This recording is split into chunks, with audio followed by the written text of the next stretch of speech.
It's wonderful to meet you, everybody, both here in the Design Museum auditorium and online. So welcome to the online seminar, Co-Designing VR Experiences. We have to have, of course, a bit technical challenges. Okay, thanks. So, but we will commence this seminar. So once again, I'm from Design Museum Helsinki, the head of learning, Leena Svinhufvud, and I will be hosting this event. And here in the auditorium of Design Museum Helsinki, we have enjoyed for 2 days 2 VR experiences with our audiences. There are 2 virtual reality installations currently on display in this very space. In these installations, you can experience past museum exhibitions virtually and also test what playfulness and can add to the digital experience of iconic design objects. Both installations are prototypes and they are currently in testing phase. And here at the museum, the visitors are invited to test them and to participate in the co-design process. Today, this online seminar will present the 2 VR experiences and also the 2 EU-funded projects behind them. And the seminar is organized as collaboration between Aalto University and Design Museum Helsinki. Now for the museum and also looking at the theme from the audience engagement perspective, participating in research on VR experiences is very topical for the audience engagement when developing strands for digital learning and engagement there, but more widely in our important task to increase participation to the national design collection in our museum. And we have been very lucky to connect with the Aalto University in this work. Professor Díaz-Kommonen from the Aalto School of Arts and Design and Architecture, who is also the Finnish initiator of these 2 EU projects, is our dear expert and friend since years back. And thank you, Lili, and your fantastic Aalto University team for great collaboration. We are a team of Design Museum people behind the scene over here. So Elina Batterby from our learning team is moderating, and Ilmari is helping with technicalities. So please be welcome. Now you see here the program of the morning, those were the welcoming words, and we will start with the first panel. Before the lunch, we will present 1 project, and after the lunch, there will be the other one. Both have 3 presentations, and there is a lunch break in between. And right after the lunch, at 12:30, we will stream to you these wonderful VR experiences that we have here in the auditorium. So you will also online have an idea about how they can be used. And here between us who are attending the event live here at the Design Museum, so we of course will be testing and talking about the live experiences here at the spot. And perhaps without further ado, so we will go to the program, and the first panel is dedicated to the project Beyond Matter, Cultural Heritage on the Verge of Virtual Reality, which is an interdisciplinary project. Let me just change the slide. Oops. Yeah, now it's good. It is an interdisciplinary project on the revival of past landmark exhibitions, the documentation of current exhibitions, and the dissemination of documentation along with actual artworks, both materially and immaterially present in innovative ways. It is a big collaborative practice-based research project led by ZKM, Center for Art and Media, Karlsruhe, in partnership with many institutions, with Aalto University in Espoo, Centre Pompidou in Paris, Ludwig Museum of Contemporary Art in Budapest, Tallinn Kunstihoone, and Tirana Art Lab, Center for Contemporary Art. And this project is co-funded by the Creative Europe program of the European Union and also by the German federal government Commissioner for Culture and the Media. And I will now ask the first presenter from the Beyond Matter project to walk to the stage, and I will be so very happy to introduce Lívia Nolasco-Rózsás. Please be welcome and talk about the ZKM Karlsruhe perspective to this exciting project.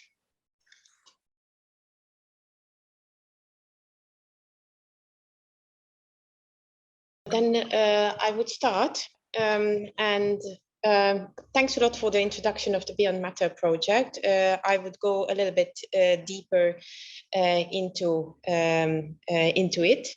So it is a collaborative, practice-based research project that is based on the participation, as mentioned, of many partners, and we are trying to explore the possible meanings of virtual reality throughout this project, I would say in a manifold way. So the past exhibitions as virtual experiences or digital experiences are just one layer of this bigger collaboration. And here are the partners again, whom I wouldn't cite again, and I would mention a few associated partners who joined us for smaller or bigger endeavors along the way. The Hochschule für angewandte Wissenschaft und Kunst, the EPFL Pavilions from Lausanne, and the Gesellschaft für innovative Marktforschung, an evaluation, so a company who's doing evaluation, and we are going to work together on the evaluation of such experiences in a museum with them. And along the way, for one or the other project that has been developed in Beyond Matter has been co-funded by the Goethe Institute, the Institute für Auslandsbeziehungen, the Mondrian Fund, and so on and so forth. And just to give an overview, probably you don't see the name of each project, but I was just going to show the network, the web of different activities that are taking place and that are connecting the different institutions throughout the almost 4 years of the Beyond Matter project. And as you can see, the ZKM has the lion's share of the activities and the tasks, and the different other institutions and organizations are joining in different parts of the activities. At the ZKM, and this is the project or the activity I would like to emphasize today, we are working on the digital model of a past exhibition that took place at the ZKM, and parallel to us at the Centre Pompidou, the digital model of a past exhibition that took place at the Centre Pompidou in '85, Les Immatériaux, is on the way right now. We will finish together in this autumn, and then these exhibition models will be presented online and will be available for a couple of years for sure. So I would like to give a glimpse into the development, so where we are now with Iconoclash and Les Immatériaux, because who are following us online cannot see yet the installation, which is in still beta phase, I would say. So this is the first screen what you experience on the so-called immaterial display, which is a module. I will talk about it later, how it looks like as an installation. But to explain first the digital models, they are based on these past exhibitions, these past landmark exhibitions that were both very important for. Thank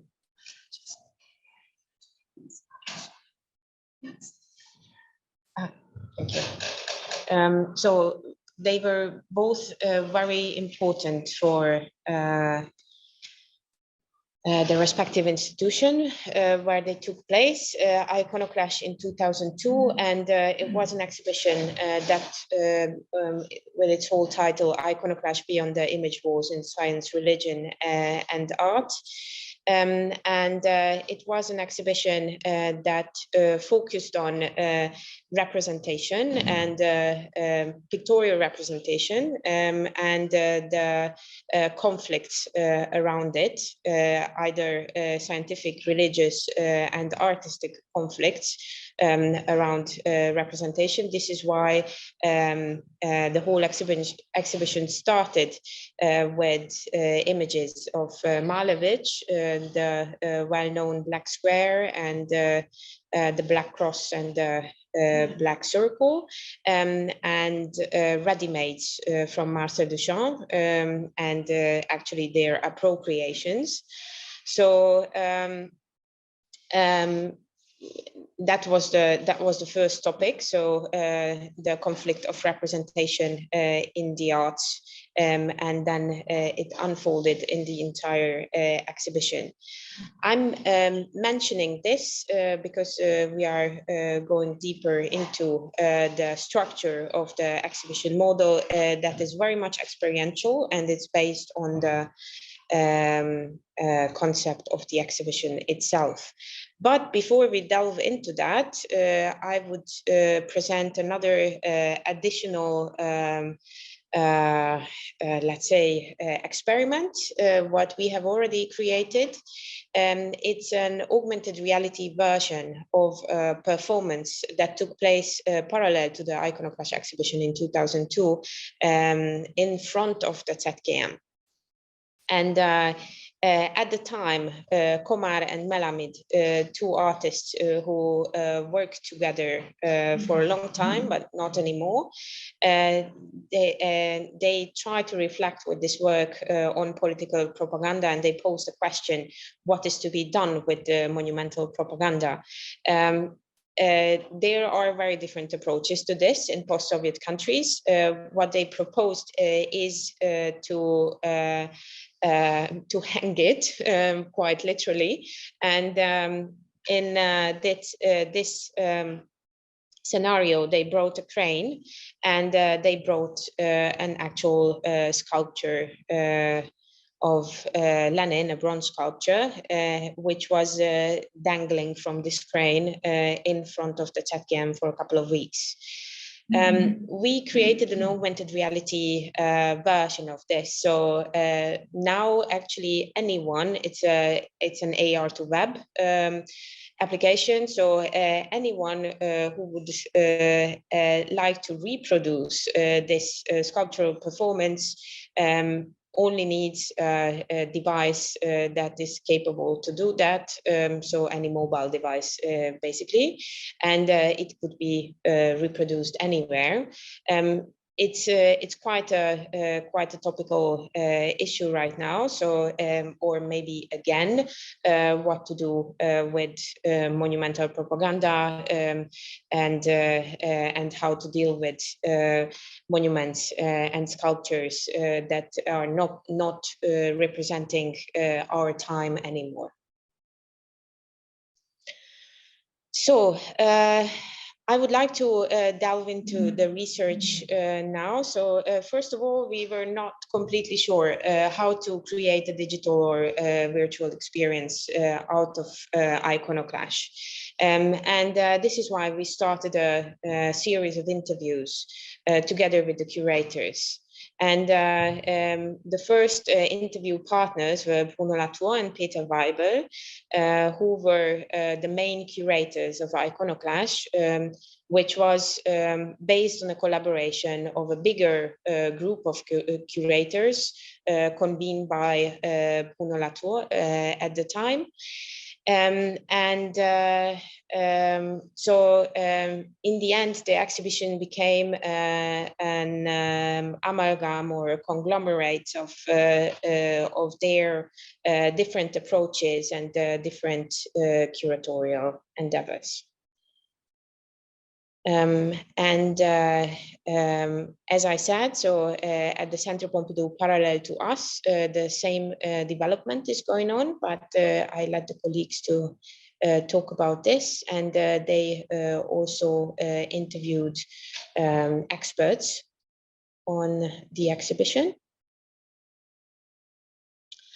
And as another product, the Immatériaux display is being created right now. So as I said, the installation what we have at the Design Museum in Helsinki right now is in beta version, but the final display will be a little bit more complex than the one we have right now. But we already have this display, which is a two-sided monitor panel.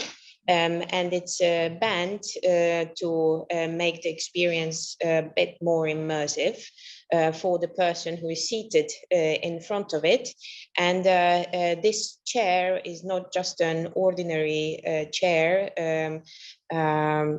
designed by the Eames, by the way, but it is a chair that is prepared with sensors and also a handheld controller, and it follows the movement. So if you rotate with the chair, the image in front of you of the exhibition rotates as well. That's the idea, but of course not all movements can be controlled by the chair. This is why a handheld controller is there in addition for the clicks, for the fine movements in the exhibition model. And this has been a development what we've been working on together with a team of designers called Commonplace, based in Commonplace Studio, based in Amsterdam. And they were chosen after a call, and where 4 designer teams suggested different solutions, and in the end, this was the one that convinced the entire committee.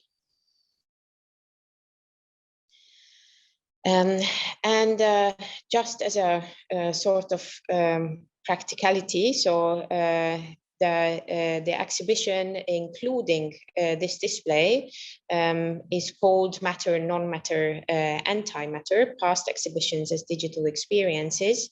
And in a very brief or small format, it was already exhibited at the Tallinn Art Hall last year, or from last year to this year, between November and January, but that was really the first prototype, which was very bumpy, I have to say, but it's getting better along the way. And now this second version, what we have here in Helsinki, and which was already present at the Aalto University and the Oodi Library, is way be easier to handle. Soon it will be exhibited in Tirana from the 25th of June till the end of August at the Tirana Art Lab. And after that, it comes to the ZKM, and finally in 2023, it can be experienced at the Centre Pompidou. So this was the first version in Tallinn, and we also organized, or the Tallinn Art Hall organized a discursive program around it and invited experts to reflect on it. And what is also important to mention that we work together with the Aalto University on an MA fellowship program, and most of the MA fellows participated in the development of the models of the two past exhibitions. At the ZKM Team Musgen, Jennifer Grebe were part of our team, and also Mirka Sulanda. They helped us in one or the other level of the development of the digital experience. And maybe before I finish, it seems that those slides are not in the presentation, which giving you an insight of the structure of the model itself. I apologize for that, but maybe I can tell you more about this while showing this image, because at least here on the left corner, bottom right corner, that's it. So you see a screenshot of the iconoclash model with different artworks.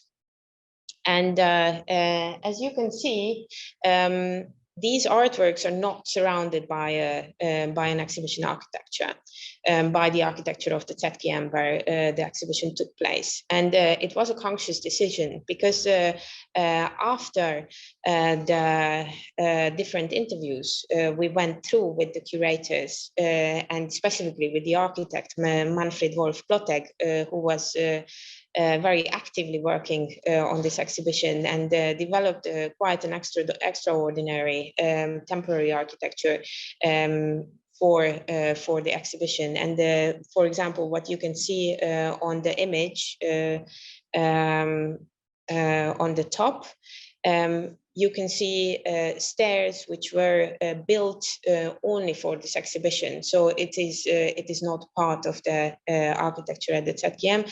And also all these columns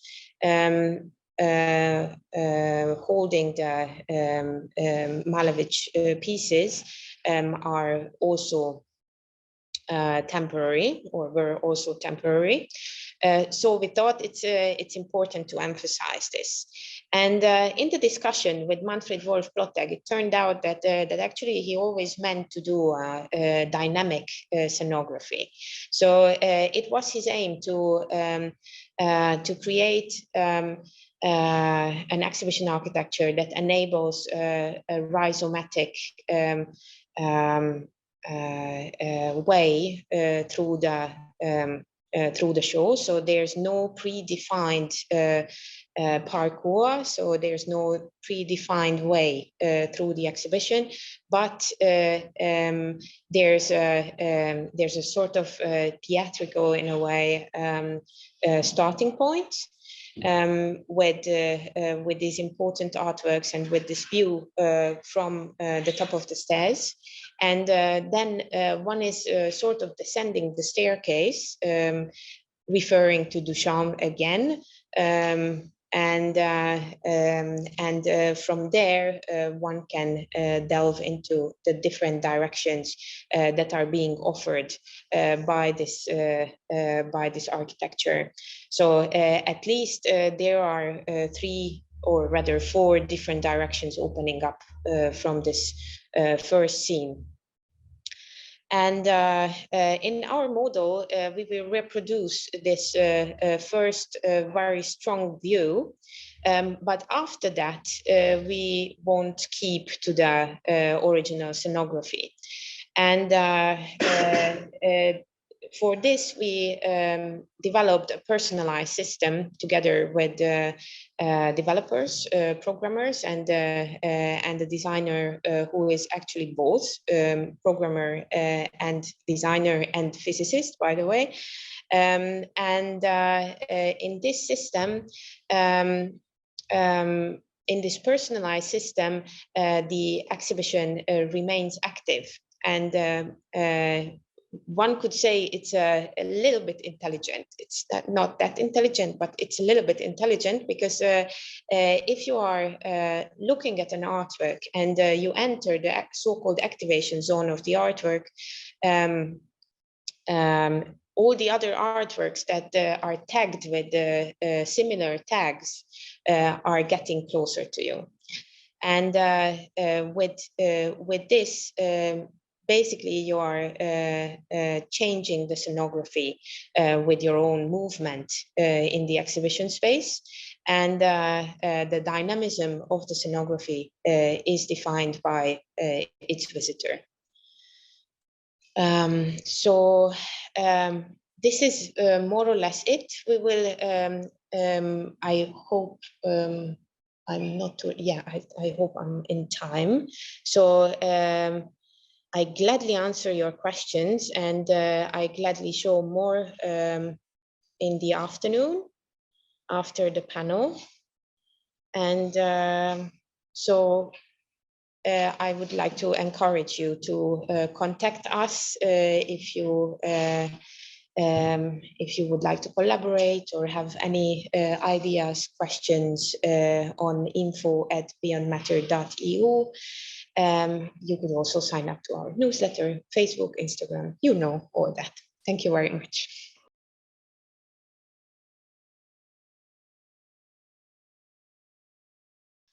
Thank you very much, Lívia Nolasco-Rózsás from ZKM Karlsruhe. And it was fantastic to hear about the Iconoclash exhibition from 2002 turned into virtual. Now we can have one short question at this point from the live audience, if you are feeling a pressure for it. Or then continue, because we have, as Lívia said, so we have also the possibility to immerse ourselves to the VR experience of Beyond Matter a bit later. But perhaps we will continue with another exhibition, Immatériaux, from 1985 in Centre Pompidou in Paris, which will be here presented by Marcella Lista and Julie Champion Lagadec. Please be welcome.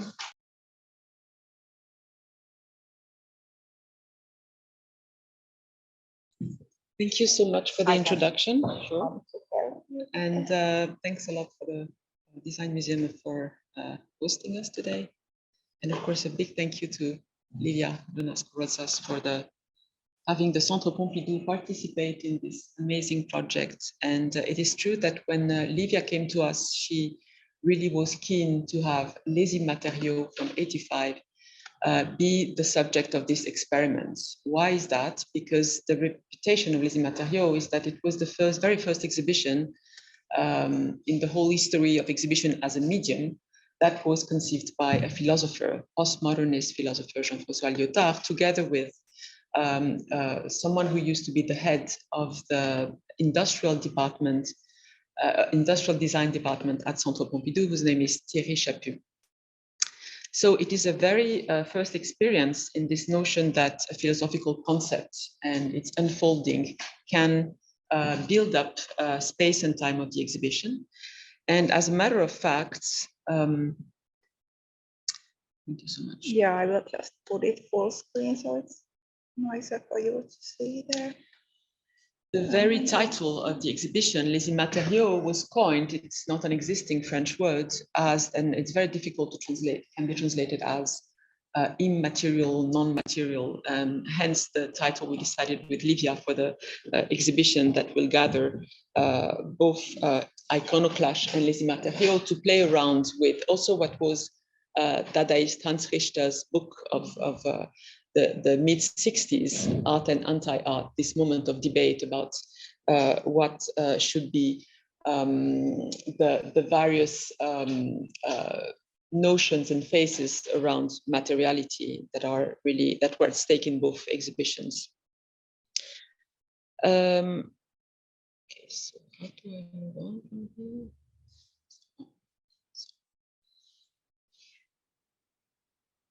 I'm not sure I know how to, is there?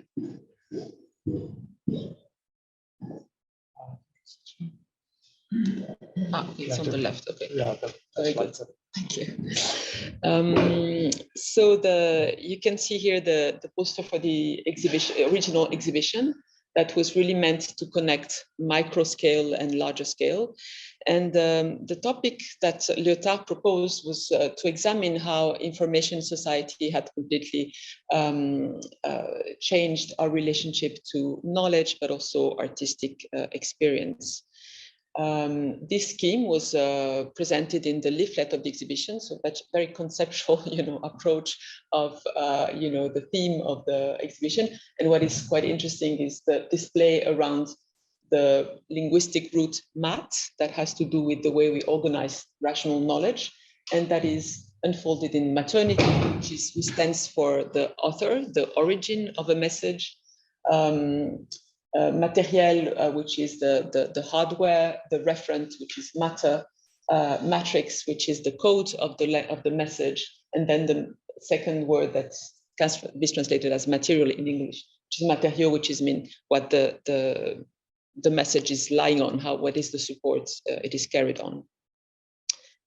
And the plan itself of the exhibition was really a very labyrinthine structure. You can see from this flat image of the plan, where there was no imposed path, no linearity, and this completely scattered approach to these various sites. There were about 60 of them organized, as you can see, in a way that the visitors would really discover by intuitively scrolling around those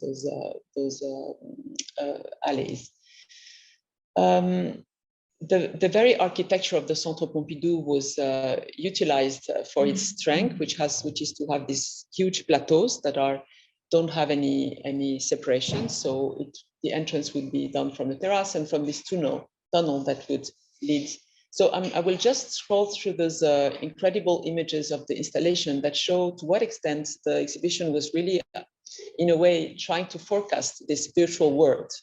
And why is that? Because the scenography itself was composed with these hanging structures that were meshes of metal and that were overlapping in parts, and that were displaying various degrees of transparency and opaqueness, and where, as you can see, they were not lying on the floor, but rather suspended, so that you would have the space and time would be really conveyed through this notion of immateriality, but also, as you can see, there's various levels of transparency. So it was very difficult to understand exactly where you were in space, what the perspective, the scale of things were. And this is, a sense of it. And Lyotard referred to a kind of anti-universal exhibition, referring to this model of the 19th century that was, the big glass buildings, such as the Crystal Palace in London or the Grand Palais in Paris, were designed to host this, of course, colonial images of world knowledge in art and science and technique in Europe, and were based on the notion of transparency, that knowledge is immediately accessible and evident. While in Lyotard's proposal, the language is really a medium that is very material, and so it separates us from, the object of knowledge. And this mediation, so to speak, is conveyed by this effect of a blur in the exhibition. So you can see the striking images showing I will try to be very brief to let Julie Champion-Lagadec present the Immatériaux display. But another layer was the sounds, a very experimental device that was proposed to visitors. It was really a prototype by Philips of this earphones that were connected to sensors, so that a layer above the space was what could be heard through the headphones, which were not explanation on whatever you would see, but rather other contents based on literary philosophical texts. Of course, the importance of computer, the exhibition, as you can see, the play with the filters of the very fascinating, here we see back then the Minister of Culture, Jacques Lang, ending up in the labyrinth of language at the end of the exhibition. Yeah, also the furniture of the exhibition was meant to convey this floating material, the presence of computers, works made for the Minitel, which was one of the early domestic interactive access to different platforms of communication. And yeah, and again, the content of the exhibition was not just about art, but as well about various approaches of sociological topics, as well as scientific and technological achievements of the time. So for instance, this very weird, uncanny, almost creepy, hanging of various uniforms, professional uniforms, had to do with the question of the skin and how, we dress up with a specific skin according to our professional role.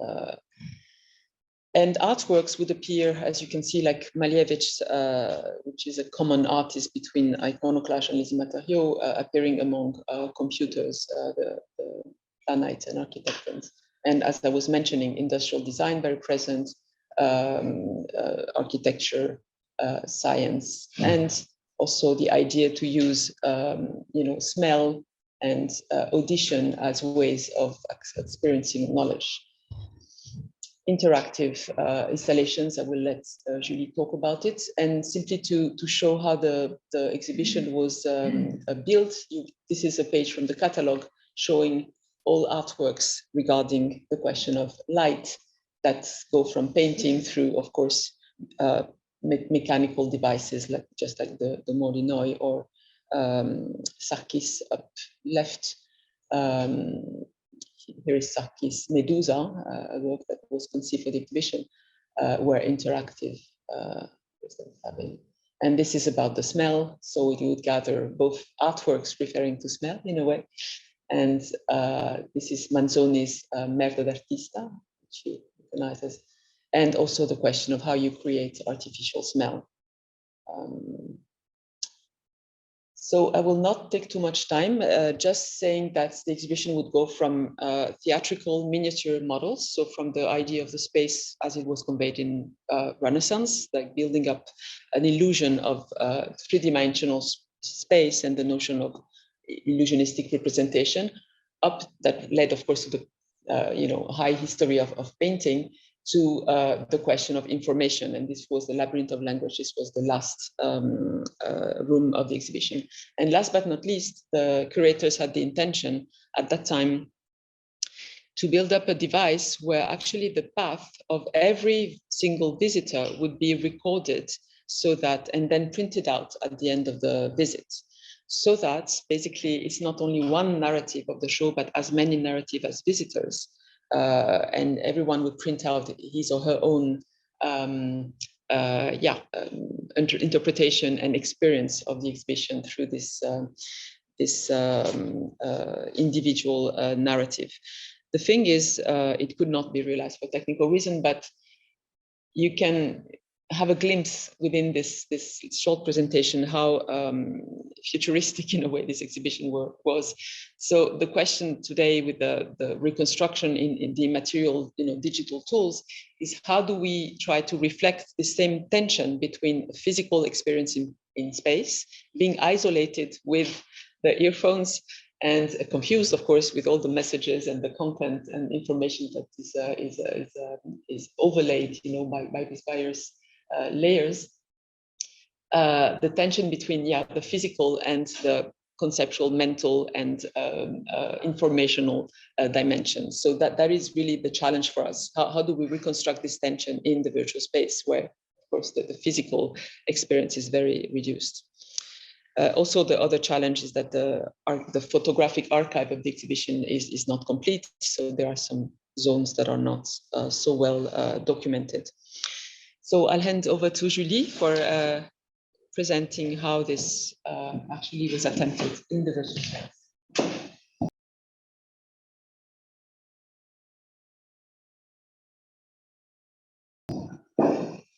Thank you, Marcella. So I will just continue on what you help you with that? Do you want to yes. change the presentation? Yes, please.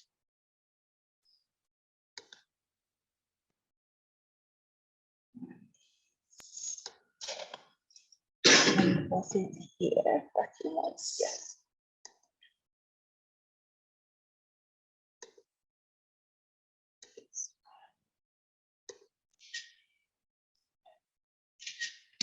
So I will now talk about the working process of making this Immatériaux exhibition that you can see here. This is the entrance, so maybe you recognize the tunnel, which was the entrance of the exhibition. So we really started this process working on the archives, which are both in the public archives of the Centre Pompidou and at the Kandinsky Library, which is the research library of the Centre Pompidou. We have the chance to work with two experts of this exhibition, Andreas Brockman and Marie Vissé, who have been working on this exhibition for 8 years now, so before the Beyond Matter project, and they know very well the paper archives. So they started, they actually digitized the whole paper archives and described them piece by piece. So they have a deep knowledge of them. And we also wanted to take all kinds of archives into consideration on the same level, because the photographs are incomplete, as Marcella said, and they were also taken from a certain point of view with certain lighting, etc. So they are obviously very important evidence of the past, but not the only ones. So the core idea of this reconstruction was really how to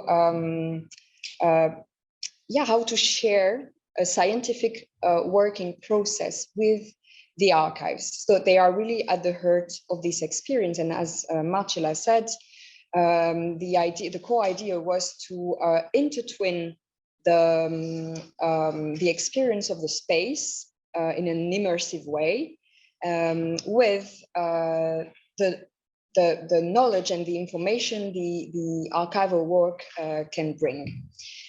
So I will show you the first site of the exhibition here. So what you can see here is the 3D modeling of the space of the building, which Yashin, who is here, made from the flat plans we found in the archives. And it was very useful for the researchers as well to have access to this 3D modeling. And it's a very interesting working process to go back and forth between the research, the concept, and the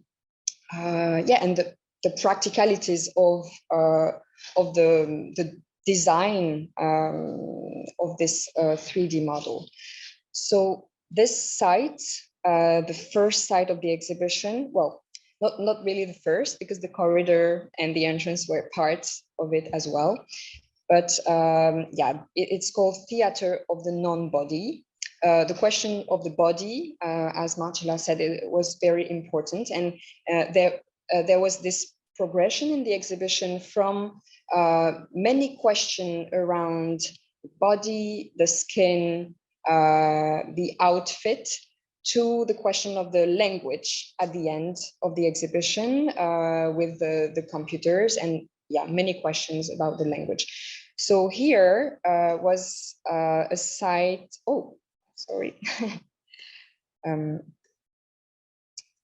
conceived as almost as a stage with several smaller stages. When we hover on each of them, on each exhibit, actually in the 3D, you can see the name of the exhibit displayed next to the name of the site. So you always know where you are in the space. And when you click on it, the archives layer pops up. So it's very easily accessible. We didn't want to have two separate entries into the 3D or the archives. They are really part of the 3D experience. So here we have the name of the exhibit, the authors, the material, like a museum caption in a way. But you also have access to photographs of the space as it was in the exhibition, with the description of each document. Yes, so I can show you. Yes, this is it for this one.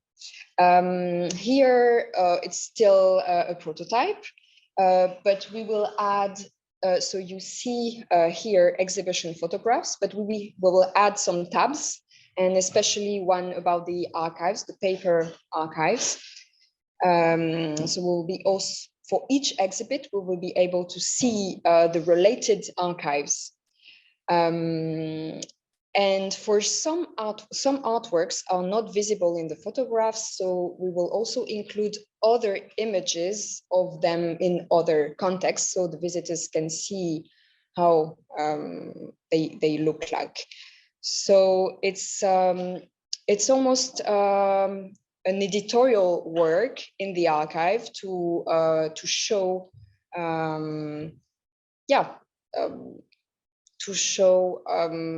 to show them in a understandable way, to enhance the understanding of the exhibition. So here, if I close, I come back to the 3D, and if I click on the name of the site, we find information about the site itself. Because so this exhibition was conceived as interrelations between about 60 sites, and each of one has a theme, whether it is artistic with mainly artworks, or scientific with scientific displays, or industrial displays as well. So a text will explain this. Then you will see the list of the exhibits in each site, whether they displayed or not a dérouleur, which was a projection of a rolling text on the wall. There were many experimental displays and technologies in this exhibition. The audio zone, because each site was connected to an audio zone, so the visitors wear headphones, and they could hear a sound triggered from an infrared system. And so when they moved in the space, the sound changed, which apparently, according to testimonies, was quite disturbing. And also the sound was not an explanation of what the visitors could see, but it added a new layer of understanding based on literary or philosophical texts. So this part really participated in the feeling of being lost in the space, and this blurry effect. So there were many strategies to achieve this goal. Also, the corresponding site refers to the catalog, because in the catalog, each site has corresponding sites to make new connections. In the exhibition itself, the pass was not imposed, so the visitors could really make their own pass, and and so the catalog reflect on this and make proposals of connections. Yes. So yeah, maybe I could, well, you will see it. So in the Immatériaux display at the moment, there is only the 3D modeling and not the archive layer, but it will be added very soon. We are working on it in the backend, so it's really a working process. And the researchers are working with us to upload the information in the backend. So it's really a collective working process with the researchers, the curators, the designers, the developers, and we are working together on weekly basis, really exchanging ideas. And it's very important for us the way the technical aspects are really part of the conception of such a 3D proposal for this exhibition, which is obviously not a mimetic reconstruction, but we try to convey the fact that that the documentation is incomplete, and it's almost a way of displaying archives in 3D. We discussed many different words or expressions like shell for the archives in 3D, displaying the research process, giving access to the archives material. It's also giving access to other researchers to the material we have. Yes, and you see that this phantomatic aspect of both the scenography and the artwork is very important to convey the fact that it's not, we do not try to reproduce what was at the time, which is of course impossible to reproduce the experience. So it's really something else. Thank you very much.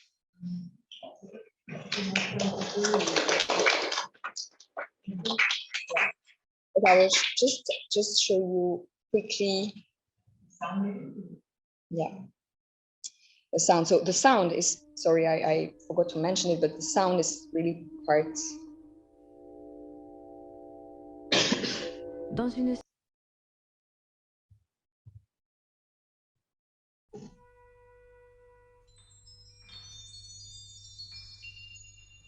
Et ceci était mon corps, celui d'avant la grande déchirure.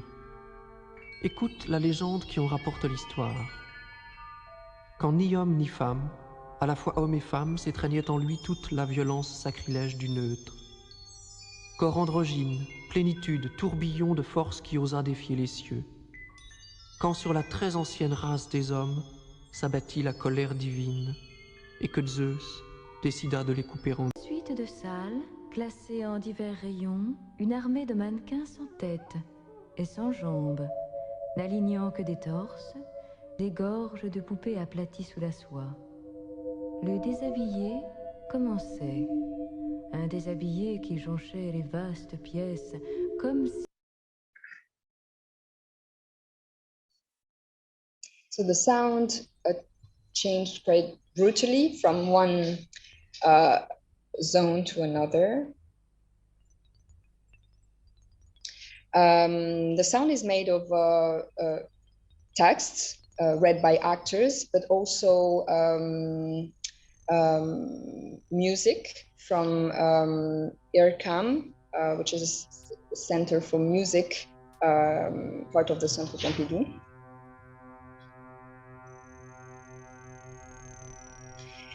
And I should also add the fact that for the exhibits, we know where they were located, how they looked like. They are represented in this transparent white. Albertine tenait, liée autour d'elle, toutes les impressions d'une série maritime qui m'était particulièrement chère. There are others we know they were there. We have some, but we don't know exactly where they were located. They are represented in transparent black. And there is a third category for artworks. We have hints in the archives. We know they were probably presented in one or the other site, but we don't know exactly where and how they looked like, and they are represented in by a black square. And it's important to present hypothesis in this, to show that it's not a final definitive proposal, but it reflects on the research process. Really. Yeah. So the images are blurred as well. Il n'y a pas au monde deux individus indiscernables. Chaque réalité singulière diffère en qualité de toutes les autres. Yeah, you know, with the designers, we really wanted to work on this idea of an immatériaux space, even if the reconstruction is itself immatériaux, but still this the suspended scenographic elements, the different degrees of transparency. Yeah, trying to render this as well. Le peintre dérobe la lumière. Il la dévoie de son site naturel. La fait travailler à... And I think here we are in the last room with the computers, the Minitels. So there were several installations which were interactive. Que d'autres appellent la bibliothèque. It was the very beginning of the Minitel in France, which started at the beginning of the 80s. So again, yes, many new technologies, experimental displays, and they worked with many companies and experts in different fields. La distribution des galeries est invariable. 20 longues étagères, à raison de 5 par côté, couvrent tous les murs. Thank you very much.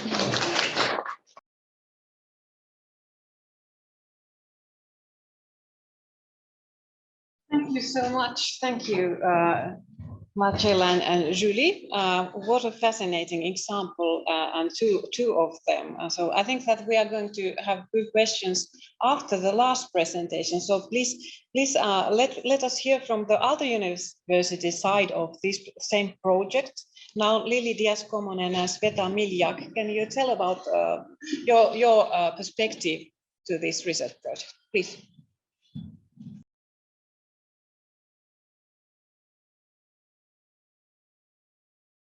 Great, thank you. Well, I'm incredibly pleased to be here, but even more pleased to have all of you here today. I mean, so many of these people that we have been working remotely, but not met physically. So it's really great to say hello, hug you, and all of that. So, and to advance, will somebody advance or do I do it myself? I do it myself here, page down. All right, so yes, I'm Lili Díaz-Kommonen, a professor of new media at Aalto University.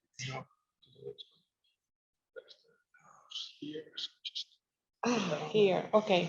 Okay, so just press here. I think this is like the right, left, yeah, and then you can go back. Oh, you can do it. Wait a minute, this is confusing. This is a little confusing for me. There, that goes back, and this moves forward. Yes, great. Okay.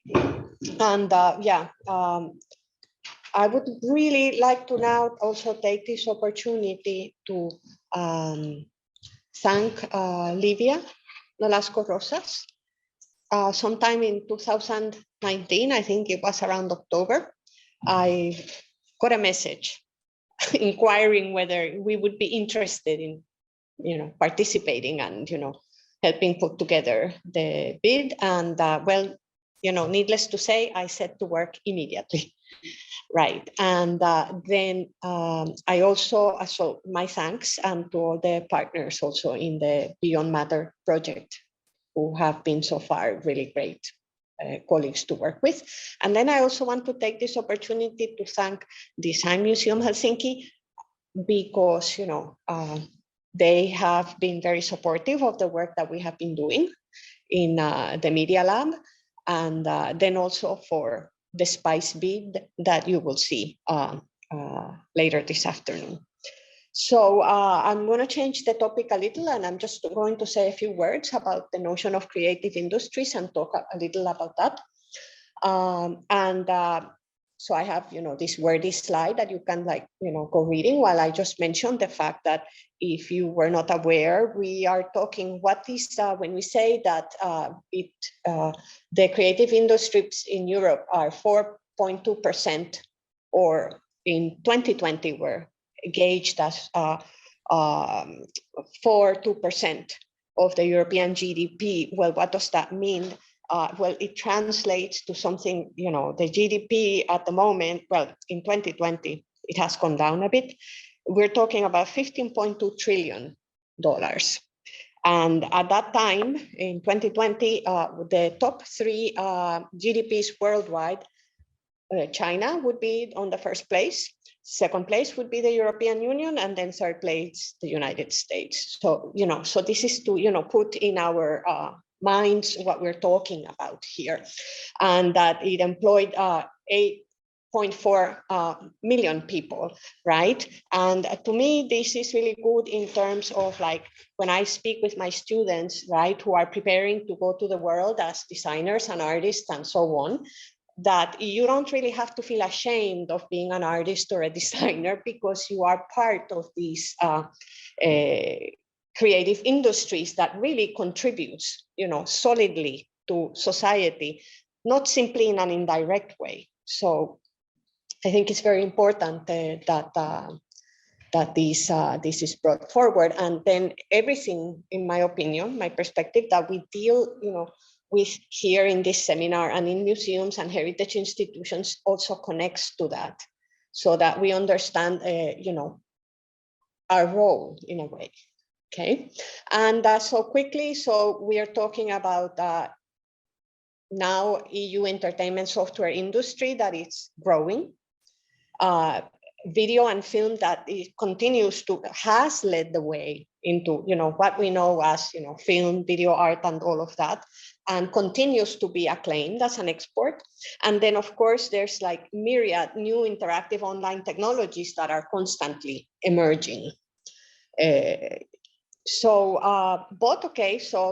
part of this thinking for me, it came out of this meeting I was invited to attend in 2019, in which it was, to discuss the new framework of funding for creative industries. And so moving forward, in the business world, they speak a lot about this about the value chain.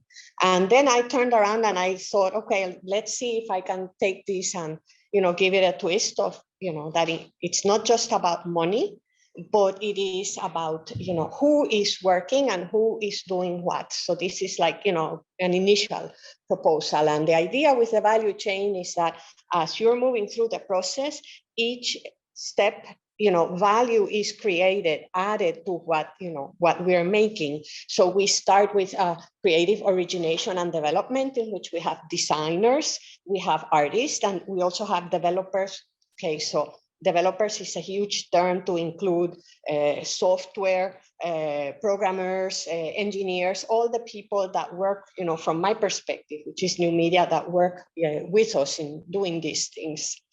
And then we move to the next level, or step that includes the production, which in the scope of, I would say, both of the projects that we're dealing with today, there's a large amount of co-design happening, so that we are involving our end user communities. For example, the Immatériaux display is touring Finland, and we're doing workshops with communities, as you will see, and gathering all kinds of feedback that then can and should be used to further improve the design itself.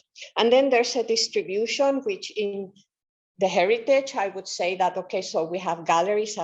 Sorry, I forgot to put the libraries, but they would be there. So these archives and museums, and this also, sort of leans towards this like GLAM definition that we know there's, quite a movement of people that, and knowledge workers that are involved with that. And then finally, we have the use consumption. And I'm just, showing like 3 formats that we're very familiar, but, there are all kinds of like formats still to be invented. And I think, for example, in spice, for sure, this is one of the things that we are looking to do in the case studies that we will discuss. And then briefly, I just want to talk about a little bit of the work that we have been doing at Aalto with this performance-oriented PORe research. And the idea of PORe is that, in this kind of research, we want to find ways to bring the body. Well, the body is always there in the research, but somehow in general, it seems that it's only, the mind or whatever they think or we think that is going up here that is captured. And in this case, it's like to also instantiate discussion, sharing of ideas between the museum and whatever else is out there in the society. In spice, that translates into inclusiveness and accessibility. And that is also something that I believe is embodied in the work that we're doing with Beyond Matter. And in this framework, which applies heritage, both tangible and intangible, as grounding device and anchor points to narrative cycles. And what we aim to use is techniques from autoethnography and duoethnography that enable us, I say us, participants to project their own experiences with the heritage, with the art, and share whatever that moment in which you connect with the heritage, whatever that brings forth. So there's also like a certain, I would say, amount of effervescence, we would hope. And we'll have a little show presentation also by Cvijeta, Miljak, about that, to share our own narratives and reflections into the museum exhibition.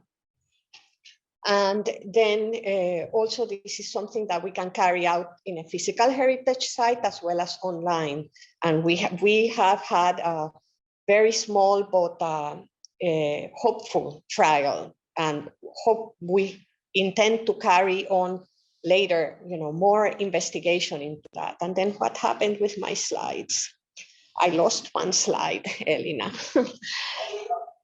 Yes, I think and then, just quickly, because, I want to make sure that, yes. we showed what is happening. Yeah. For some reason. This one, the last one. Yeah, the last and most important. Yes. One, yeah, so just that, yeah. Right, and then here what I'm showing very quickly is a collage of images taken from the workshop that we held at Audi a couple of weeks ago, and basically showing one of the instantiations, because we think that we might be able to do others as well. But here you can see how the participants, on the one hand, they are using the materials from the exhibition. In this case, this is with Beyond Matter, the iconoclash, and Le Immatériaux, the pages from the catalog. So they get pages from the catalog that, well, first actually, they have the opportunity to go through the models themselves. And then we give them these to, focus on. And then they have that composite of images that we have selected in this case, and then also words that are also from the catalogs. And then they are asked to, create an avatar that they can use of themselves for performing. And in addition to that, create a poem or text that, and that then they would perform. And then I want to leave it here because I want, now to, move to Cvijeta so that she can, show more about this. Thank you.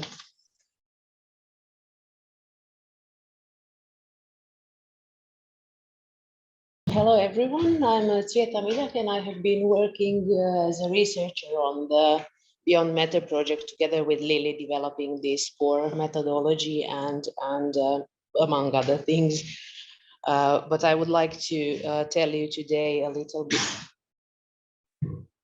bit more about this last or second instance of the workshops that we developed, and it was shown in Audi Library, or it was done in Audi Library and also in Aalto University, and we are hoping to have the same kind of workshop with a slight small changes I will tell about a bit later, also here in the Design Museum on Saturday. So basically, I would shortly introduce the workshop outline and a little bit about the concept, how this is working and what is at stake and what was somehow the basis of the whole idea for this second kind of model. So basically, as Lily already very briefly mentioned, the outline of the workshop could be divided into these three activity groups in a way. So first we have exploring the virtual reconstructions with the participants, so they are free to explore the, in this case, antimatter, matter-antimatter exhibition and navigate through the reconstructions and also engage with the facsimiles of the catalogs that are also part of the setup here now.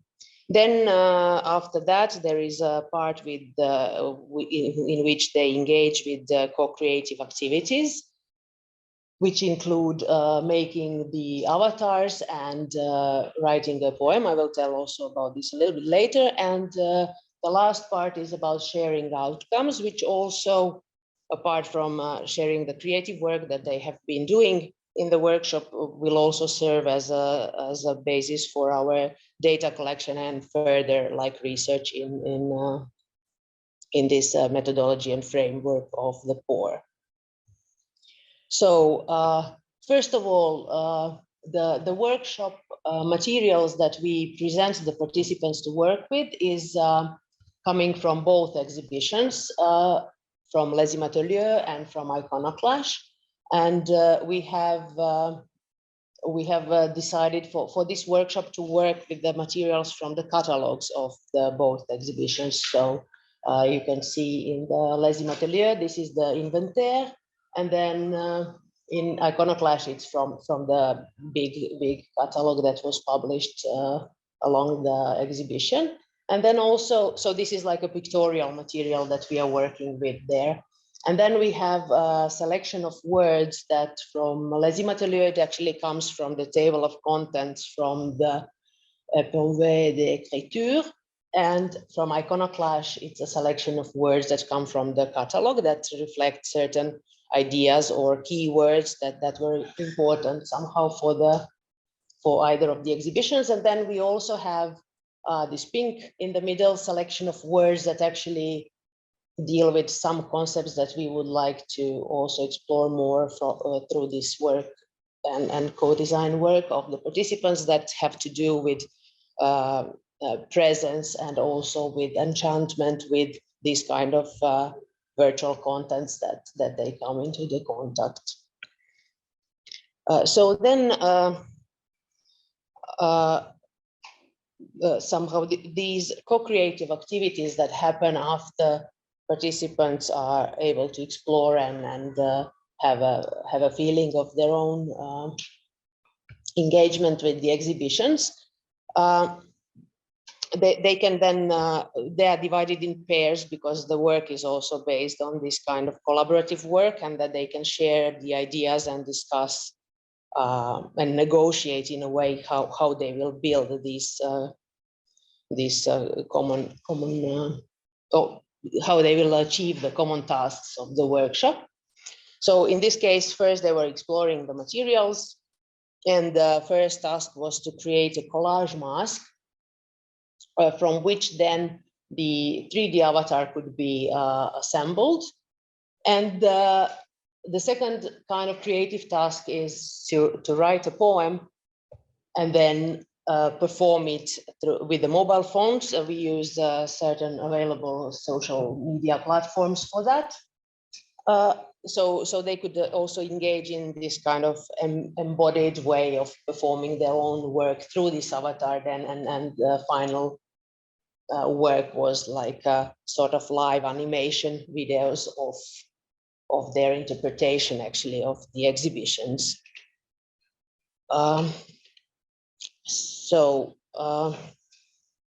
Okay, I can still say a little bit here. So basically the techniques that we used or decided to use in this workshop are also very much inspired by both exhibitions. So the pictorial aspect of the creating and choosing the collage as one of the techniques to work with the masks also comes from this paraphrasing idea of iconoclash, that by destroying one image, it's possible to create new ones. And also, I think for me at least, it was this very strong influence of this picture by Goa from Iconoclash, where there is this bodily kind of gesture that you are not sure if it's a gesture of destroying or the gesture of making. And I think somehow a collage as a technique and using this pictorial materials from the catalog pages is actually, I think, embodying this idea quite well, I think, also for the participants.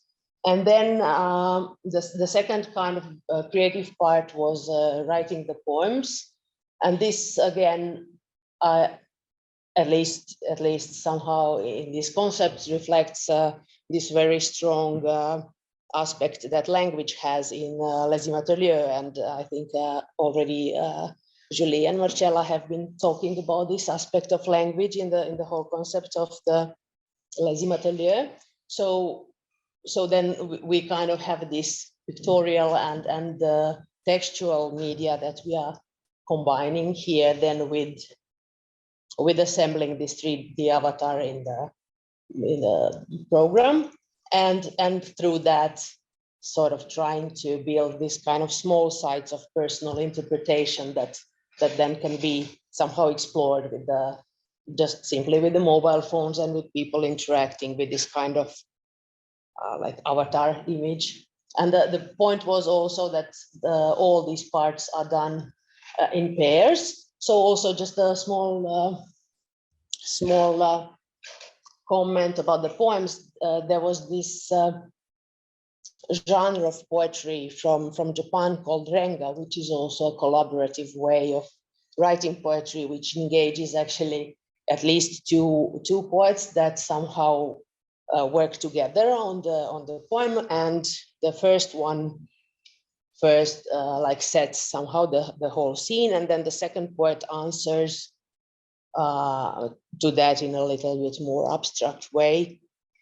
So and then the cycles go on. So basically there is a certain kind of rhythm that should be used in this type of poetry, and then basically we were not kind of insisting that people should do it this way, but somehow having these rhythmical structures for them to kind of fill in. We expected that it could help with just this process of starting writing the poetry, and somehow to ease a little bit maybe the uncomfortableness of people who are not used to that, so that it's more like a kind of fun and joyful process of trying to maybe even just combine the words. If they could start with just selecting the words from the heap and combining them, and then trying to fill the gaps with their own. Or so it was quite free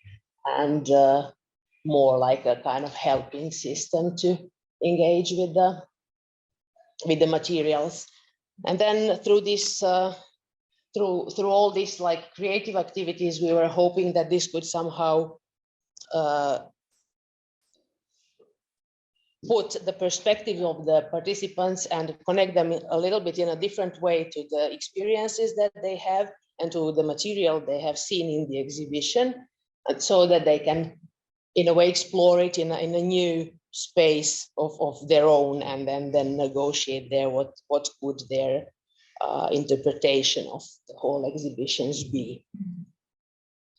So this is a little bit just showing certain examples of what was going on. This was from Audi, so you can see like in these three pictures, this was the collages that were done by these three groups, three pair groups, and then in the end, well, here they were like performing their own poems, and then in the end we got like a small poetry live animation videos from them. We have used the as this kind of technology behind. We have used this social media Snapchat platform, which is quite simple to use on the mobile phones and have like very nicely, or we could kind of very nicely use it for this concept of simply kind of importing our own avatars. This is actually called, like in the Snapchat filter, or also in Instagram, like filters or lenses, and then we could use this already existing platform for these purposes that we wanted. And it also comes with this software Lens Studio, which is also very nice 3D editor for making all sorts of like avatars, and we made like a template for the participants, so it was easy just to assemble them their own collages of the masks and make their own like avatars there. I will show you in the end examples of 3 of those small poetry works, but I just want to say that somehow also using this, we also used, yes, this one more thing we used for making the collages, we used as well one online application which enables collaborative work in the same time, so both people could actually in the same time work on the same collage mask. And this was also very nice, but it was also took a little bit time for people to get used to all these new tools. And so now I think in the Design Museum, we will actually change this digital mask making to actual working with scissors and just cutting the papers and assembling them like with paper and with real objects, to try to a little bit shorten this kind of using time on just learning how to work with those technologies because of the time limit. But otherwise, I mean, it was actually very good, and people enjoyed also working in this new way in the digital applications. Okay, so these are the small examples that were made. Then the first one is from Audi workshop, and then the second 2 second ones are from the workshops at Aalto University.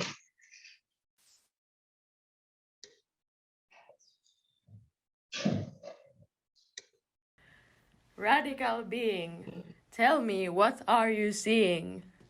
What are you hearing? radical, being body. We're just being somebody. Body and spirit, under the mask lies conflict. Act as you see fit. Seeking the truth is the task. Are you willing to unmask? Yeah, so this was the first one. Then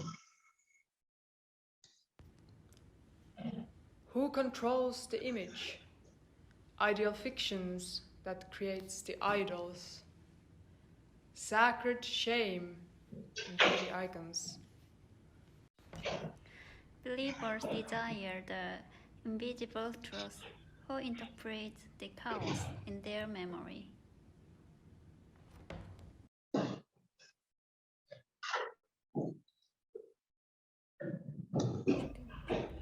Remember when nature becomes artificial? I am this metamorphosis. Fruit and flowers become code and computation, light, memory, artificial, matrix. Being vague network without space.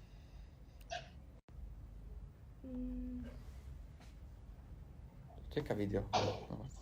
No. So that was it. Thank you.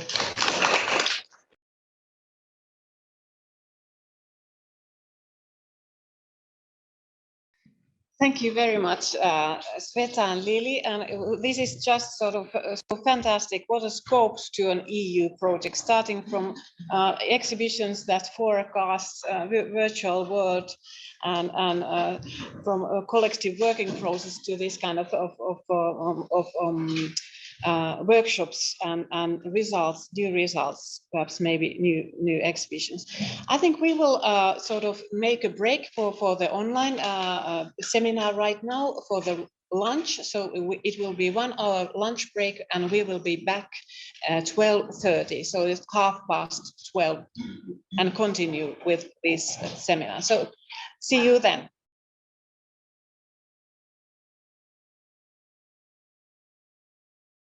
So now is the time to have a look at the virtual experiences, very hands-on. So please, Lívia Nolasco-Rózsás, can you show us what is inside the matter, non-matter, antimatter VR? Sure. So as you can see, we have a version of the so-called Immatériaux display that has been developed in collaboration with the Commonplace Studio at the ZKM. And we can see a module with 4 screens in it. So from the inside, if a visitor is seated here, the monitors are bent to make the experience more immersive. But we also attempted to create an experience that can be shared. So this is why also the outside part, so the outer part of the panel includes monitors, and there you can see what the person who is currently navigating the virtual models is doing, so to say. So this is how this experience can be shared in an exhibition space, because it has been an important part of the development that we don't only concentrate on the software part, and we don't only concentrate on these 2 case studies, but also on the way it can be shared in a museum environment. So right now we can access through this display the exhibitions. If we click on one or the other side of the screen, depending on that, we end up in the model of Les Immatériaux or in Iconoclash. So maybe I will start with Les Immatériaux. And here we can see the floor plan of the exhibition. And if we hover over each of the 61 sites in the exhibition, we can obtain further information on that. Well, not this one.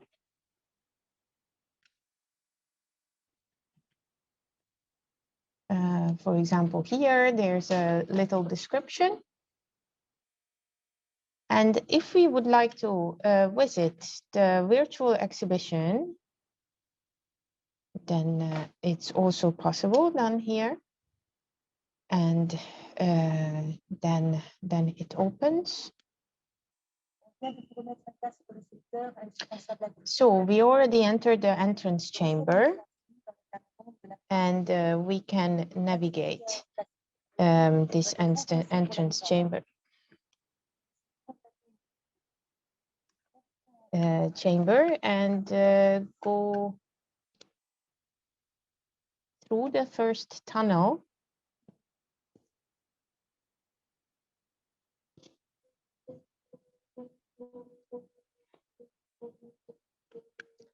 Yeah, now it's a really unfortunate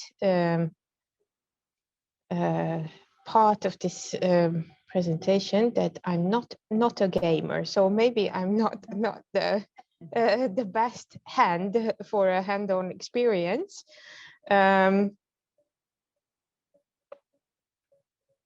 Because I guess that there are people who can handle this much easier.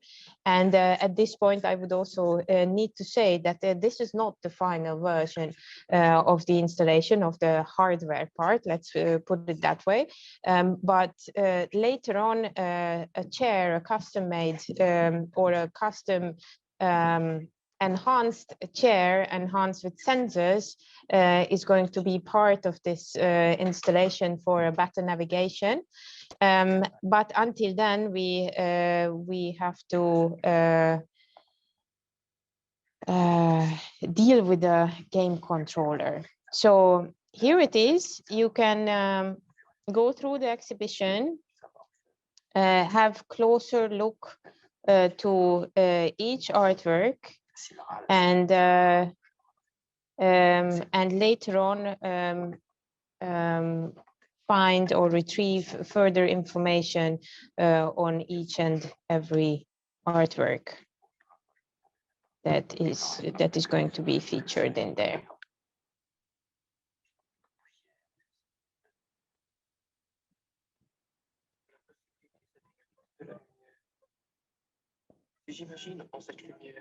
And as you can hear, for the ones who haven't heard the presentation of Julie Champion, at every site, you can hear a different soundtrack. This is the original soundtrack of the exhibition from '85. But here the navigation is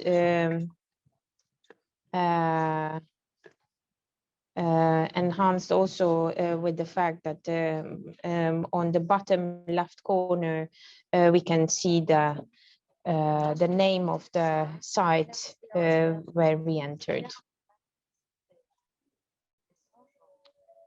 So I would just go back, and this is possible with this button. And now I'm in this layer again.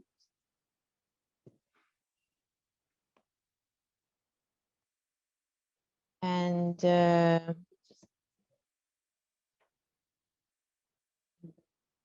with clicking on back again, we exit the exhibition model, and now we can enter Iconoclash, which is starting with the trailer. So this is how in 2002 you enter the exhibition at the ZKM. And it started with an installation called Musical Clash. So this is the cacophony what we can listen to right now. And you see the original architecture, you see the scenography, and some of the important images of Malevich that were the starting points of the exhibition. And this is how we are landing in the virtual exhibition, where the ZKM's architecture is not depicted. It's not part of the experience, and it has a good reason.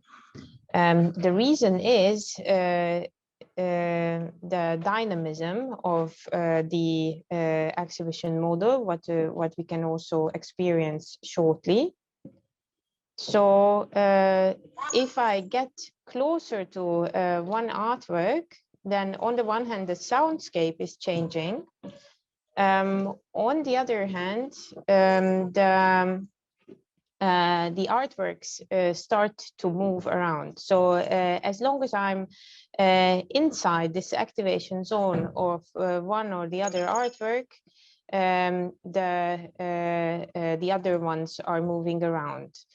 And there's a system behind this. So actually, this piece is Peter Robinson's work that was curated for the exhibition by Peter Gallison, who curated the science part of Iconoclash, an exhibition about different types of iconoclastic acts. It was scientific. So the artist Peter Robinson referenced scientific discoveries in his artistic practice. This is why Peter Gallison, the curator, chose him. So this artwork is tagged with the keyword science and some further other ones. And all the other artworks that have similar tags, that share at least some of the tags, are coming closer to me right now. And all the others that don't share tags with this piece are drifting away. So they are getting further from me. So this is how the exhibition is being personalized. And we can have a look at the list of keywords here. Oops, sorry. So as you can see, Peter Gallison, the gray graphic is showing, which is still growing because I'm close to the artwork. This gray bar is slowly growing, and this is how my visitor profile is being created. And also, the last thing I would like to show is the bird's eye view. I just close this that we see it better.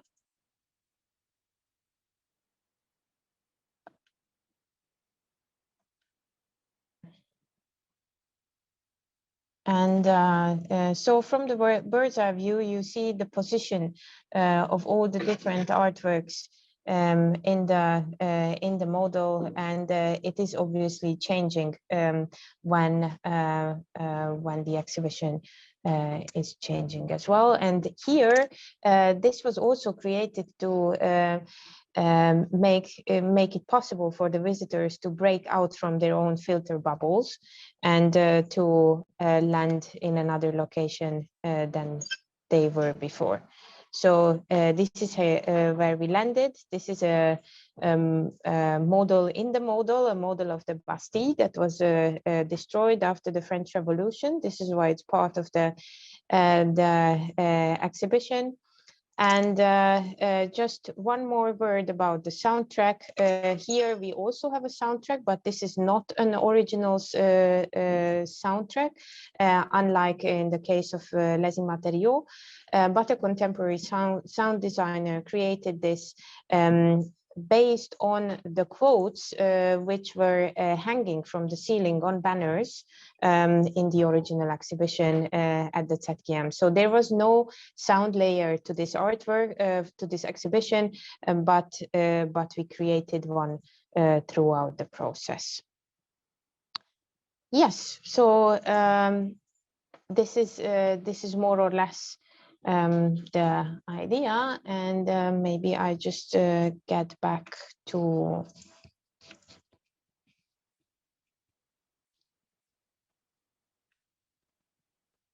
the main page.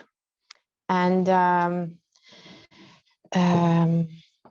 yes, exactly. So there's also an augmented reality part that belongs to the recreation of these two past exhibitions.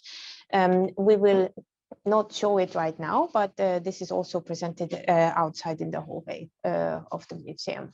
So thank you very much for your attention.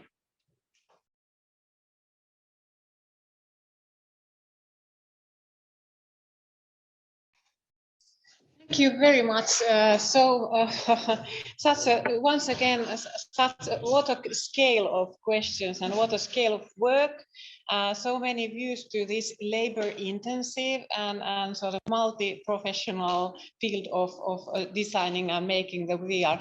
But can I now invite Lily here on the floor so we could sort of pull all together and invite questions from the audience. So can you please, Lily, come here and let's have some discussion. I'm sure that we have all questions written down on our small booklets. But let me first ask Lily, your feelings about now. You know all of these projects very well, and sort of you have been working very intensively with it. Were you sort of were there any new perspectives to the for example, the relation of these two very big projects? Please come yeah. here. What was your sort of greatest learning today? Well, I mean, I have to honestly, right? I'm, still thinking about throughout the whole day. I've been thinking about something that Lívia mentioned early this morning about the exploration of, what is virtual reality, right? So it's, so what is new about these projects? There's many new things, and but definitely the fact that we have something like virtual reality, that we talk about it like, because 10 years ago that wasn't the case, right? 10 years ago it was still like very far away from the regular consumer. I think that, we are not here in this room, we are not the Jet Propulsion Lab or anything like that, that there's a museum, two museums that are, using these technologies. 10 years ago, these kind of things that we're talking about, there would be places like that would have them at the level that we want, that we could use for the kind of work that we want to do with them. So how fast it has moved, but I think, okay, so the acceptance of it, and then, what are we going to do with it? What are we doing with it already? Because, indeed, it is a space that exists in the same way that, this physical space where we are right now exists. So, Lívia, you want to, also say something? I was just going to ask a question anyway, which relates to this. So I thought that I jump in. So basically, yes, there is a virtual reality, or we can call it as a virtual realism, that is parallel and on par with our reality, and it's so this reality is being populated by digital objects and digital beings, and you also created within the SPICE project quite a lot of digital objects that contribute to this reality. And my practical question about this, like, what do you do and how do you publish these 3D models? Who will be able to access them, and will they be published at Europeana, as you mentioned, or what is the plan? So, yeah, thank you. Fantastic question, and sort of going back also to Lily's sort of point that how the technology has developed so fast, and Susanna referred to the fact that there was the first VR project, and we didn't even see the images anymore. And last week, when we were experiencing the first pop-up VR testing, so we just browsed the price of the Oculus glasses, and we thought that, wow, we can buy it for our audience engagements. So that was not possible at all. So that is huge. And the big issue about, so also to the Centre Pompidou, so and to ZKM, so we are creating also these exhibitions. They are new objects. They are the sort of new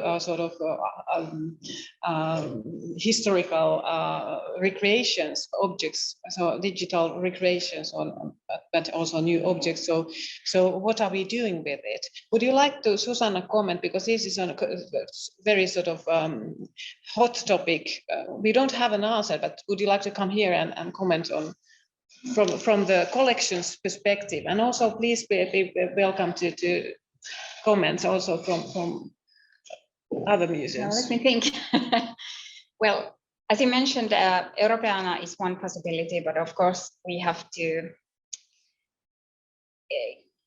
give thorough negotiations about, the rights and how to use it, because this is, in a way, it is a born digital material for us, which is quite a new way of dealing with the material that we are collecting in our own collection. But on the other hand, as Lily mentioned, it's something new and evolving as we go. So maybe at the moment, the VR pop-up museum, the kind of a display or sort of an exhibition, it's the way to give accessibility to audiences. And we have to figure the things as we work closer to the end of the SPICE project, and how to publish the actual works, because the 3D models that I mentioned are somewhere there in Europeana for each and every one of us to go and have a closer look at. But to actually make this kind of material accessible to a wider audience, so I don't have an answer to that, and that's why I'm, pausing here and giving it a good thought. Let me ask, because we are, as Susanna mentioned, so we are in the process of changing our collection database system. And so there's a lot of discussion on this field in Finland. So what is the current sort of talk today about where do we store the new digital objects and new digital environments? Yeah, well, we have the national service called finna.fi, which also stores this kind of material, and it has this kind of straight road to Europeana. And I was looking at the attendance here online, but I cannot see if Minna Turtiainen is there anymore. She was there. Yeah, she was there, because she would have had some sort of an answer. She's working with this kind of a VR museum environment for 3 museums located nearby Helsinki. And they are also dealing with the fact that should they put the objects on Second Life, or what they actually should do with the material that is being created. So sorry to say to you, but I don't know. There isn't this kind of a clear answer at the moment on this one. So very good question. Thank you very much, Susanna. And sort of, I would like to continue, and I'm sure that there's a lot of thoughts on this issue, very relevant. And I was thinking also sort of now there were the exhibitions before, and we have all seen that the matter, non-matter, antimatter. So even that perspective to showing and storing the material from archives is very clever. All of the museum people and historians understand that, yes, now we can sort of solve the problem that the exhibitions only are here for a moment, and then we can have a further life. But oh my God, that's more sort of problems relating to. So please, would you like to comment, Marcella?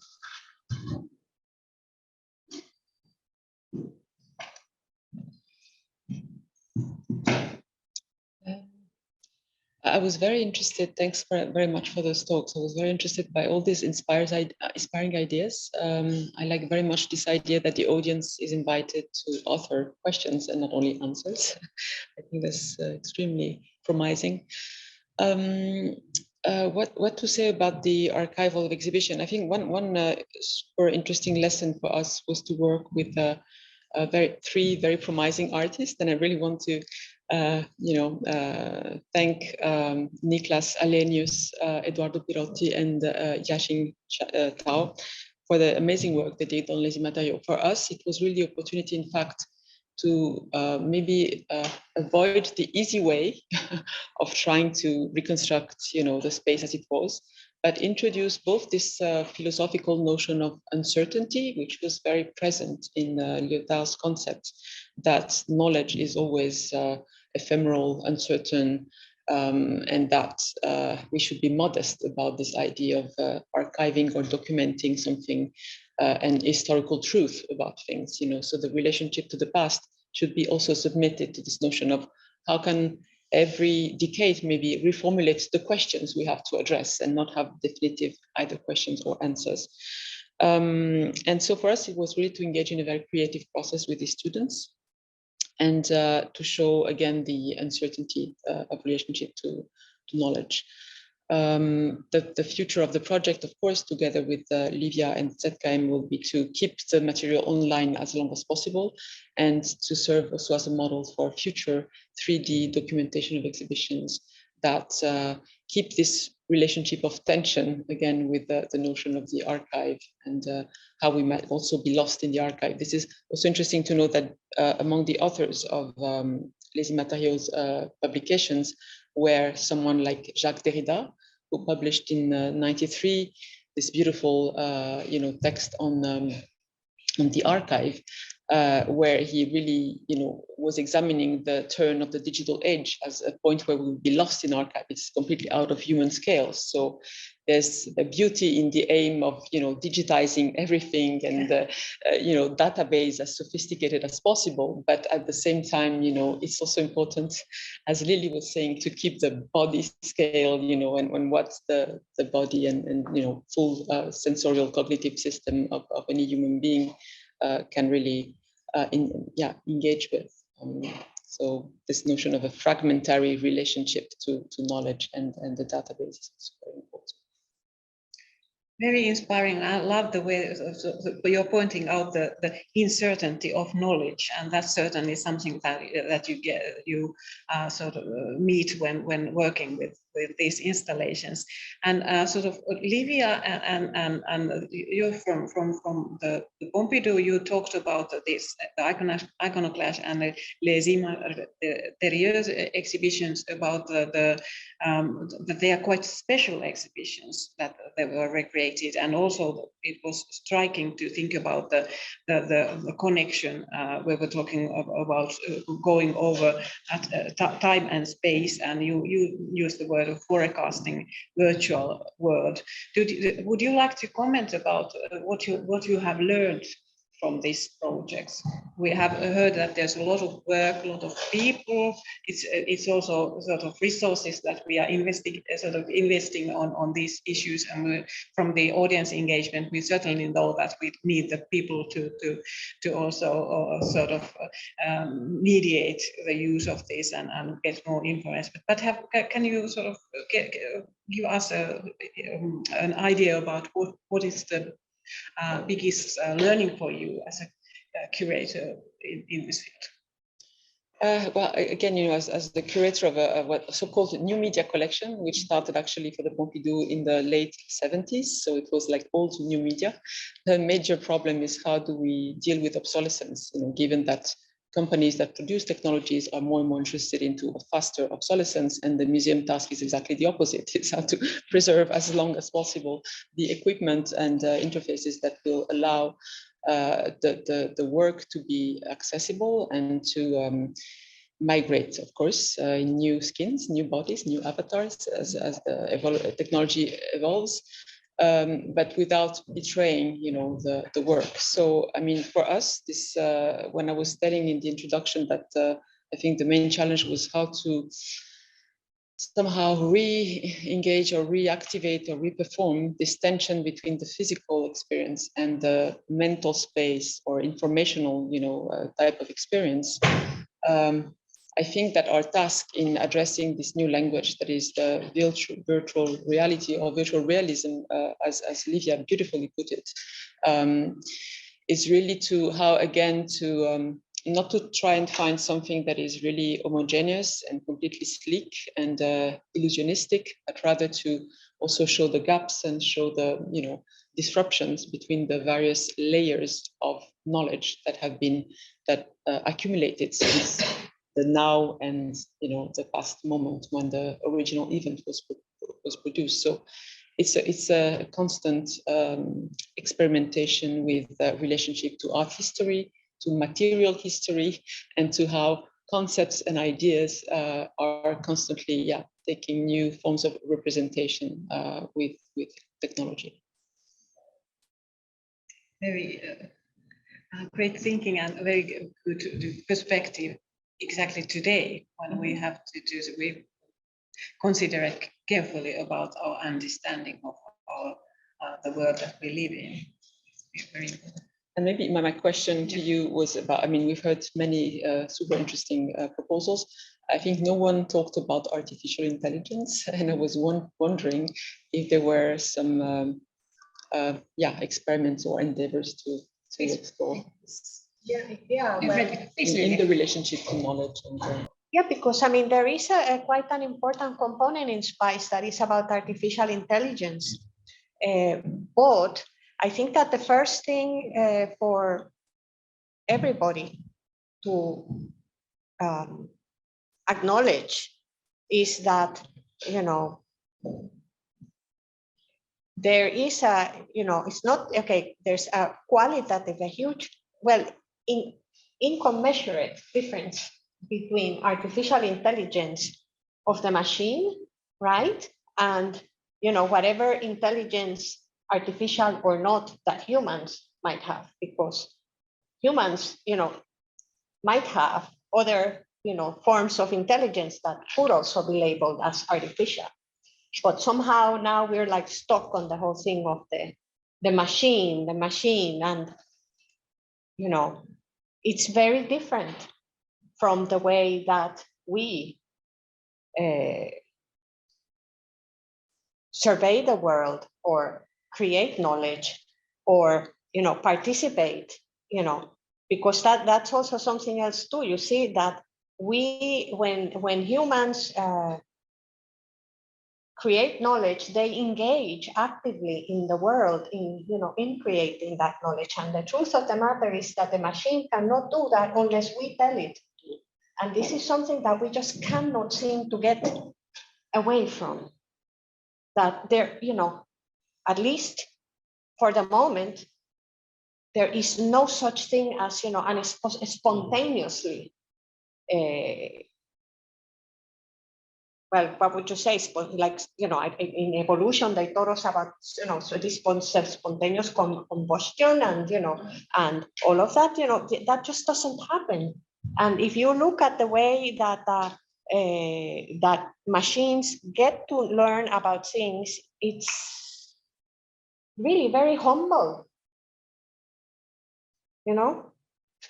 So then, so where are we driving at? is that, do we want to, continue with this thing of like fearing the fear of the machine? Do we want to continue with that? Or, I think maybe the fear is more, towards ourselves and what we could do, the potential of what we can do, because if we, it's whatever we do, that's what will happen. I totally agree. I mean, in that sense, I think it could be also an educational tool to confront the way a machine, artificial intelligence, curate a show, let's say, or curate anything, like aviation or whatever, and the way individuals do that. And I think maybe that could be also included in the way. Yeah, I mean, I've already had enhance the critical sense. Yeah, you have the situation where somebody will say, we gave the machine all the different, assets so that it could then, curate, and we say, now we want you to show us an example of medieval history. And then it returns an example of quote unquote medieval history. But the example of medieval history that it returns, it does it because we have given it those instructions, right? Also, when you look at it, you see that, my goodness, is like, not on the level of what, would have been the result of, the craftsmanship that, would be involved in creating something from that time. So there's that.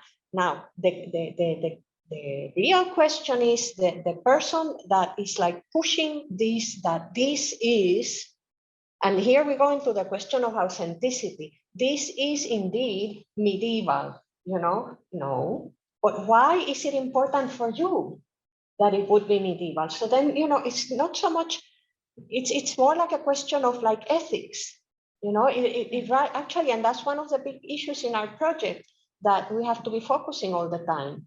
It's about like, okay, when do you disclose that at this point people should know that we are gathering this information from them and that they have a choice to say yes or no? Okay, we got really deep. Thank you, and there is a very strong sort of level of or agenda of sort of humanistic perspective in these projects, of course, because they deal with culture, these deal with participants and in the society. But I was at least really sort of happy to see that in both projects we went from the technology directly to working with people. And would you like to, Adam and Mark, would you like to sort of tell about your perspectives or do you have questions that you want to now raise up to this community today? Or would you like to comment about this importance of working with people, of audience engagement to the development of technologies, or is it the other way? I don't know, because I was really happy to hear about your PORe workshops also in Aalto Media Lab. Yeah, absolutely. I think actually just following on from that exchange between Marcella and Lily, I think for us, if we're thinking about problems of access and participation, who's not accessing or participating in the museum, who is, those are social questions, social problems. They require social solutions. I think we were always quite careful about the role of technology in our project.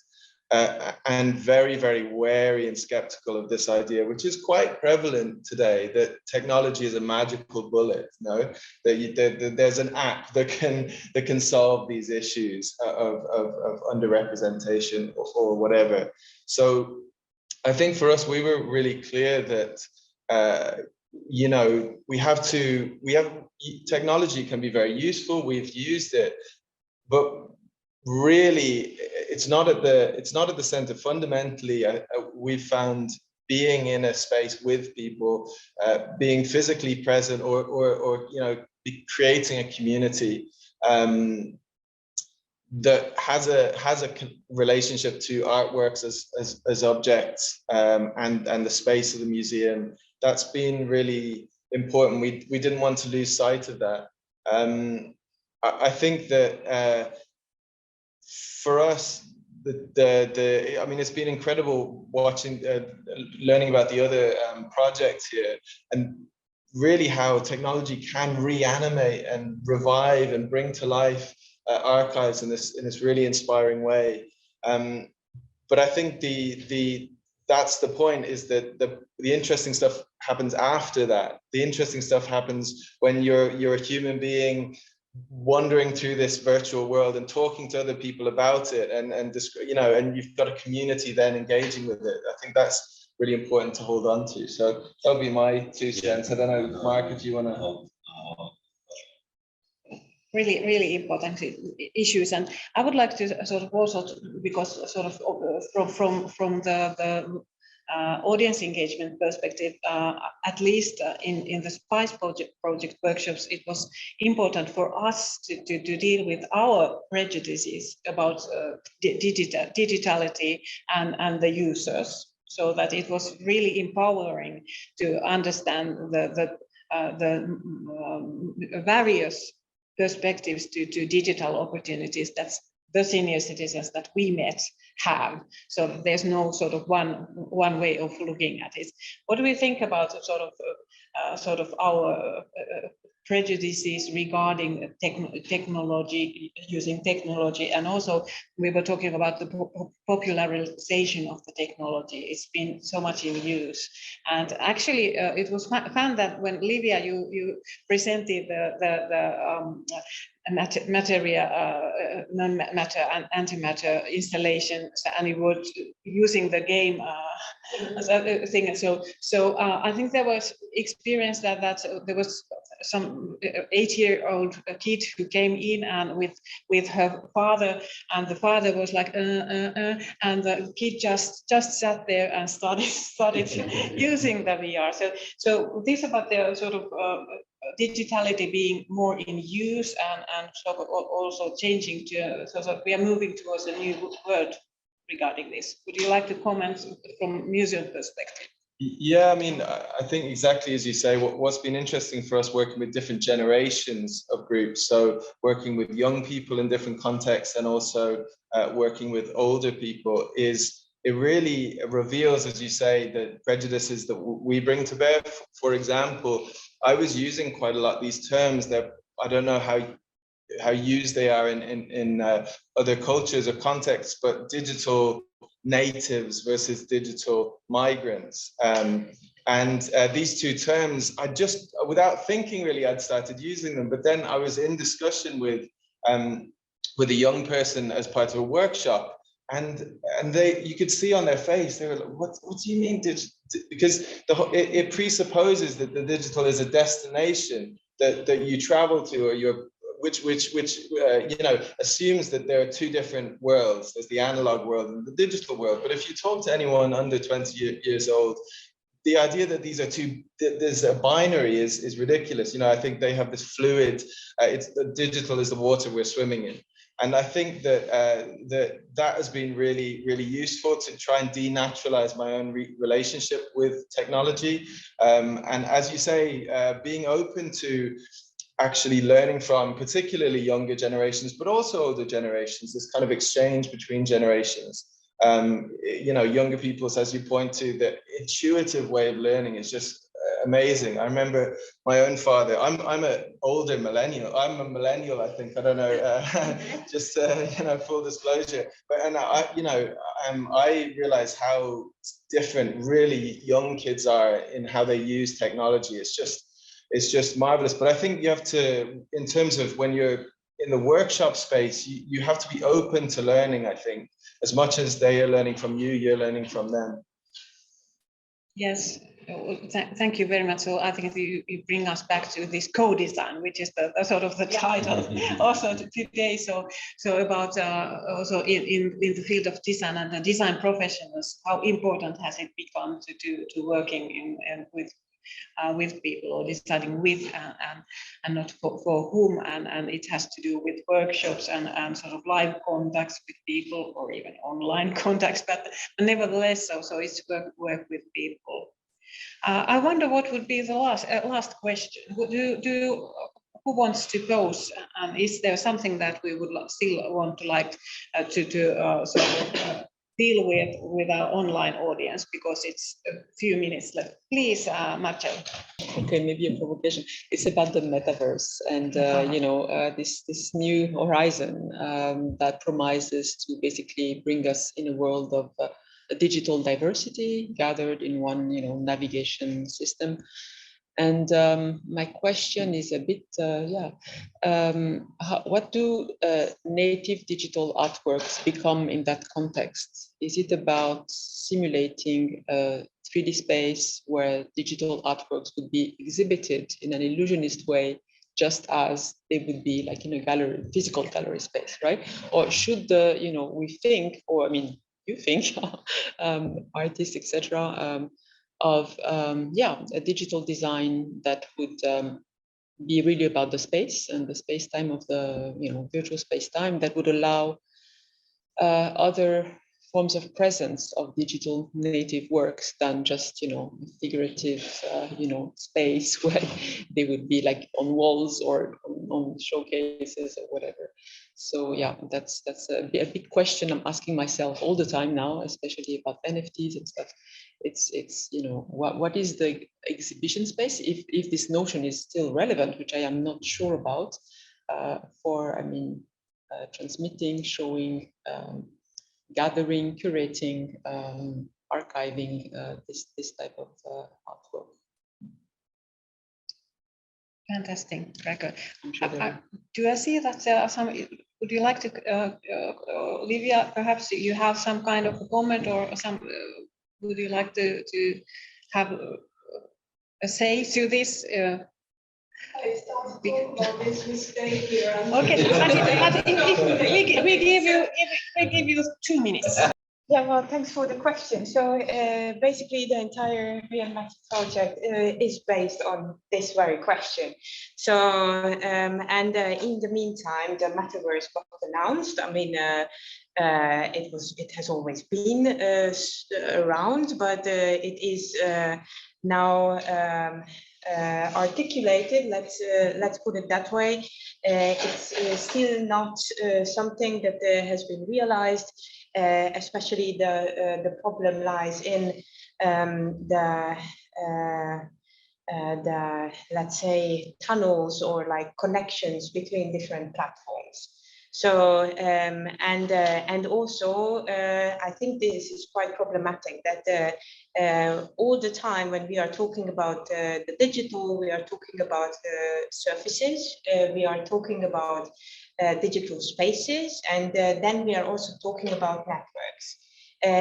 These terms with the metaverse and exactly with this, I really found it a great way to put it, that binary opposition became ridiculous lately, and that's. So the metaverse is sort of contributing to this ridiculousness of the opposition, and it also poses a lot of questions in regards of these terms, what I just mentioned, and I think that they need to be redefined for the decades to come, well, I really hope that the Beyond Matter project is contributing a little bit to that. And I think that it's also very important that such projects as ours are contributing to another understanding, but also another metaverse itself that is non-commercial, and that is based on commons, digital commons. And so first of all, we need to create all those commons and then figure out how do we get it to possible audiences. So yeah, very briefly. Well, fantastic for our seminar. It's been a wonderful day, and I love the things that a non-commercial metaverse is created in these EU projects. I think this is very important issues. Many wise words and many good points from a variety of great professionals, and we are very grateful. Thank you on the behalf of Design Museum, and thank you on the behalf of the SPICE project. It has been a very good day. So let's thank us mutually, and thank you online also. This will be the end of this online event and seminar. Thanks a lot.